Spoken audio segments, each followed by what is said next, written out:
Hello, my name is Martinez-Lucas, and I am an author of the MSP-Conversation Corpus.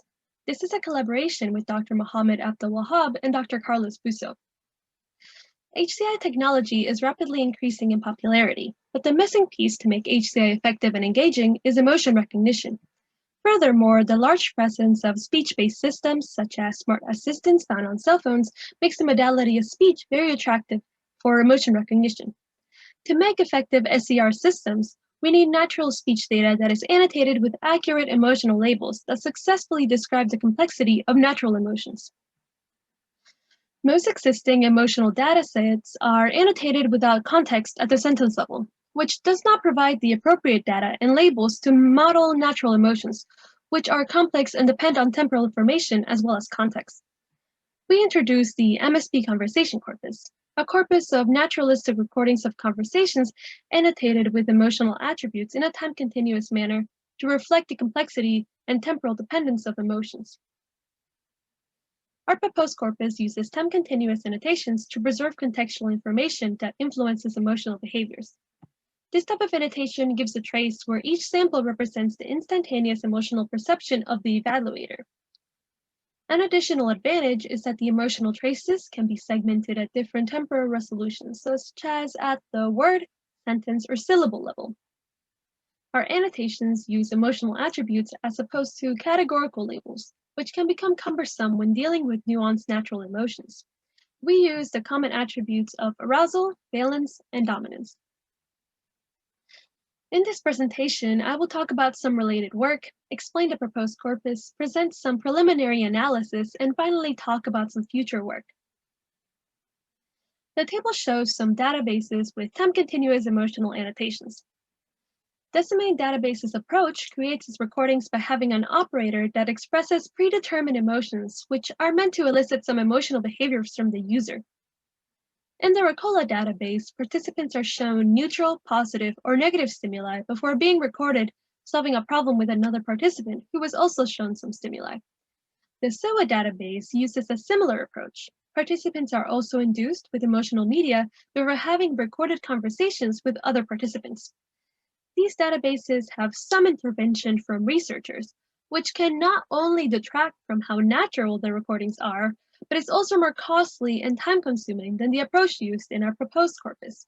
In the MSP Conversation Corpus, speech data is gathered from already existing recordings found online. Another recent corpus is MuseCar, which contains recordings of car reviewers in the wild. Although MuseCar does have a wide range of emotional content, it only contains data from one domain.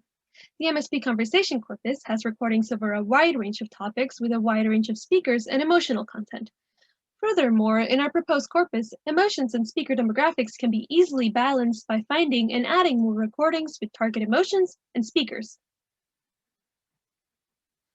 The MSP Conversation Corpus sources its audio from the MSP Podcast Corpus since it is part of the efforts to collect that corpus. The MSP Podcast Corpus contains speech segments that are also annotated with the emotional attributes of arousal, valence, and dominance, as well as categorical emotions. The segments are short, 2.75 to 11 seconds long, and are chosen using speech emotion recognition model's expectation of emotional speech, so the segments chosen are not necessarily consecutive. After more processing of the audio, the segments chosen are annotated using a crowdsourcing method in random order. A limitation of the MSP Podcast Corpus is that it does not allow for the study of temporal and contextual information on emotions. The segments chosen are not necessarily consecutive and focus on one speaker, not providing any context. The segments are also annotated in random order, which does not give contextual information to evaluators, and therefore the information is absent from the annotations. For our proposed corpus, we select 10 to 20-minute segments from the podcast chosen, which we call conversations. These segments are chosen for their natural emotional content and their speakers. Since our podcasts come from the MSP Podcast Corpus, we have some idea of the emotions present in certain parts, so we use that information when selecting our conversations. We want a broad range and a balance of emotions, as well as a balance of gender. We also look for diversity of speakers in the conversations. Unlike the MSP podcast corpus, our proposed corpus provides the context and temporal information that is useful in the study of emotions.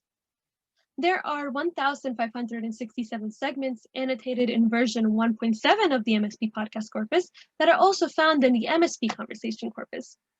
This overlap makes the MSP Conversation Corpus a perfect complement to the MSP podcast corpus and gives data to compare sentence-level annotations with time-continuous annotations. The current version of the corpus contains 74 conversations which span 15 hours and 9 minutes. The speech in the recordings is 50.6% female and 49.4% male. I will now explain the annotation process. All conversations are split into 3 to 7 minute segments to avoid fatigue while annotating. These segments are then loaded into the Karma software to be annotated. The annotators use a joystick to move a cursor in a colored box, which gives the level of intensity for the current attribute being annotated. They place the cursor at the level of their instantaneous emotional judgment and create an emotional trace for the audio they are listening to. The conversations are annotated one attribute at a time to avoid any mistakes related to cognitive overload. The joystick position is sampled at a rate of 60 frames per second, but this rate is not always constant.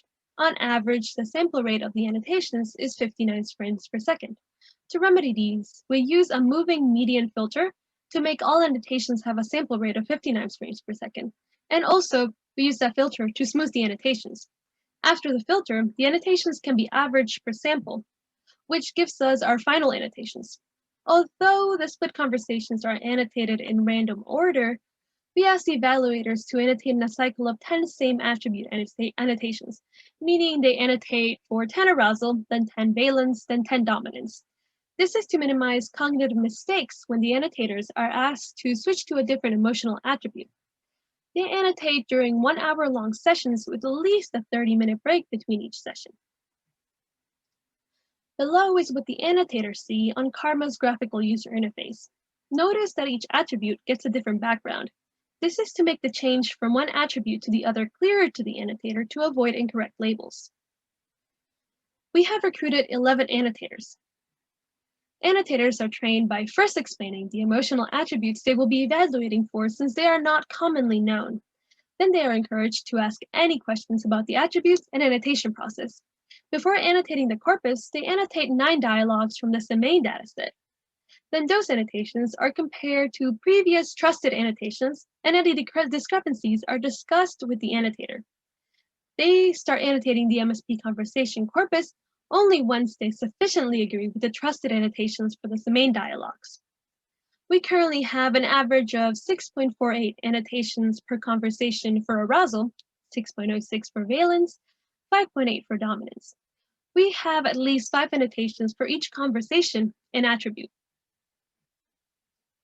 The conversations are also manually diarized for individual speaker activity. Any speech and emotional outbursts, such as laughing or crying, are annotated. Any music or unknown sound is also annotated as such.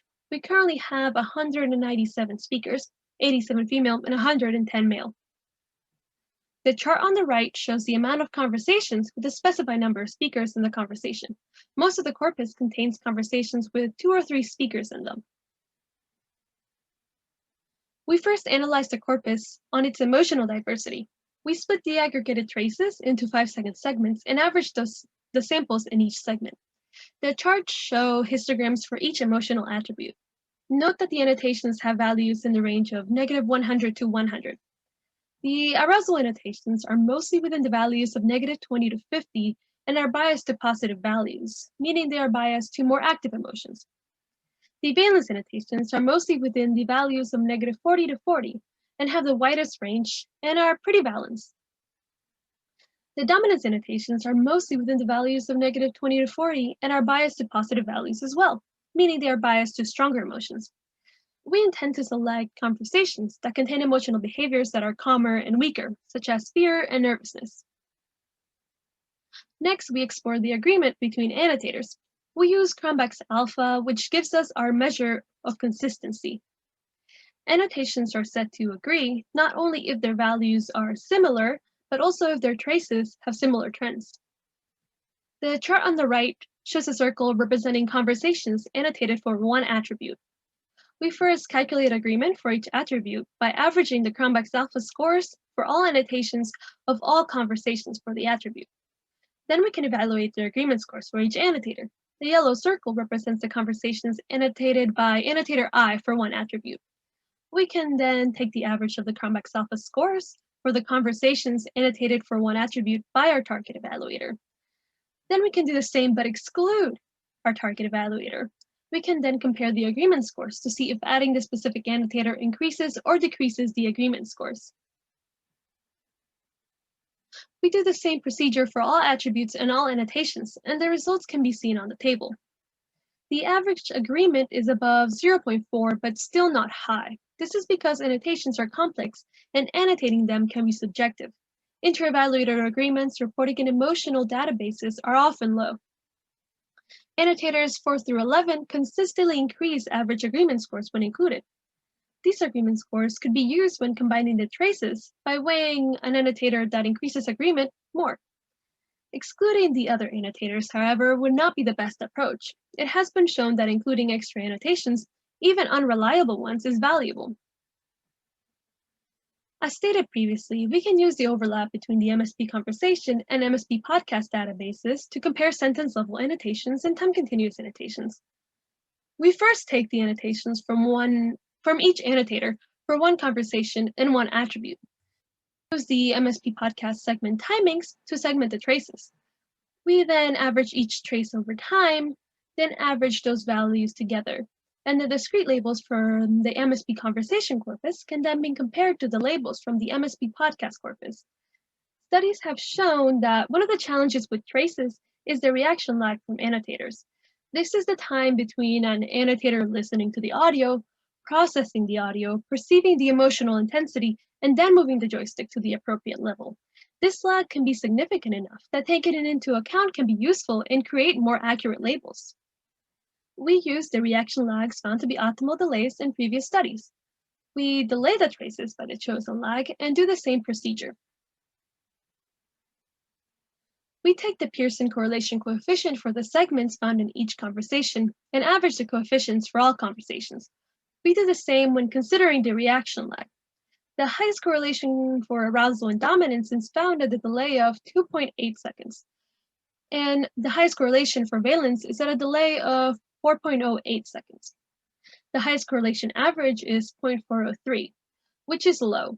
This suggests that contextual information makes a significant difference when evaluating emotions.